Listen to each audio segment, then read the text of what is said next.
एक बच्चे का नाम रखने की जिम्मेदारी सबसे बड़ी जिम्मेदारी होती है, क्योंकि आपको निकनेम के साथ साथ उसका स्कूल नेम भी रखना पड़ता है। आज यही जिम्मेदारी मुझे मिली थी मेरी बेस्ट फ्रेंड से, मेरी चाइल्डहुड फ्रेंड से, जिसका नाम है पूजा। सीरियसली यार, पूजा की कोई बहन नहीं है और वो मुझे अपनी बहन जैसा समझती है, तो मुझे ही नाम रखने की ड्यूटी मिल गई। यहाँ पर सबसे पहले मैं अपने घर होते हुए गई। जब भी मैं दिल्ली आती हूँ ना, तो अपनी मम्मी से मिलने जरूर जाती हूँ और मम्मी ने मेरे लिए गोलगप्पे मंगवाए हुए थे। उसके बाद मैं वहां से निकल गई थी और पहुंच गई थी पूजा के घर पर। पिछले 2 साल से मुझे बुला रही थी, लेकिन आज बेबी के नामकरण पे मुझे जाना ही पड़ा। पता ही नहीं चला यार, हम कब इतने बड़े हो गए, शादी हो गई और अब बच्चे भी हो गए। यार समझ ही नहीं आ रहा था मुझे। अभी पूरे दिन ये सोती है और रात में मम्मी पापा को परेशान करती है। और यहाँ पर मेरा बच्चा ब्राउनी भी आया था, जिससे मिलने के लिए पूजा बहुत ज्यादा एक्साइटेड थी। पूजा ने बोला था कि ब्राउनी को लेकर आना, चाहे तू आए ना आए। हम लोग यही बातें कर रहे थे कि बचपन में जब मेरा बर्थडे होता था या हमारी फ्रेंड्स में किसी का भी बर्थडे होता था, तो सबकी मम्मियाँ कैसे सेलिब्रेट करती थी। घर में मोमोज, चाउमीन, सब बहुत सारी चीजें बनाया करते थे। हम लोग सारी बातों को याद कर रहे थे। इतने में मैंने लड्डू निकाल दिए, जो मैं पूजा के लिए बनाकर आई थी घर से। कि नई नई मम्मी को ना गोंद खाना बहुत इंपॉर्टेंट होता है, उसमें बहुत ताकत होती है, इसीलिए मैं उसके लिए गोंद के लड्डू बनाकर लाई थी।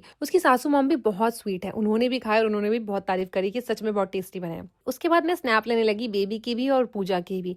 तो यहाँ पर बेबी के साथ कुछ पल बिताने के बाद हम लोग बाहर गए, जहाँ पर कीर्तन हो रहे थे पूजा के बगल में, जहाँ पर हम लोग भी गए, जहाँ पर भगवान जी का मैंने आशीर्वाद लिया और उसके बाद हमारा तिलक किया गया। भाई बहुत मजा आया। पूजा को डांस करने के लिए मना किया हुआ था, इसलिए वो सिर्फ हाथ हिला रही थी, लेकिन मैंने और मेरी बहन ने जम के डांस किया, क्योंकि भाई कीर्तन हो या शादी, मुझे डांस करना बहुत ज्यादा पसंद है। और जब कोई कंपनी देता है ना, तो भाई मजा आ जाता। बाई गॉड, यहाँ पर मेरी बहन ने और इन लेडीज ने कंपनी दी, तो मुझे और ज्यादा मजा आया। हम लोगों ने जम कर नॉन स्टॉप 15 से 20 मिनट डांस किया। उसके बाद हम दोबारा से बेबी के पास आ गए थे, क्योंकि बेबी हमारी अकेली हो गई थी, उसको बाय बाय बोलने का वक्त आ गया था। गाइज, हमारी पिठिया भी लगाया गया। उत्तराखंड में टीके को पिठिया बोलते हैं, और जब भी घर में कोई पहली बार आता है या घर पर कोई भी आता है, हमारे में पिठिया जरूर लगाते हैं। तो यही आज किया गया पूजा की सासू मॉम ने, जो कि बहुत बहुत ज्यादा स्वीट है। अब आप कमेंट पे बताना कि मुझे बेबी का नाम क्या रखना चाहिए, क्योंकि ये जिम्मेदारी मुझे मिली है। जरूर कमेंट में बताते हुए जाना guys. Bye bye, love you all.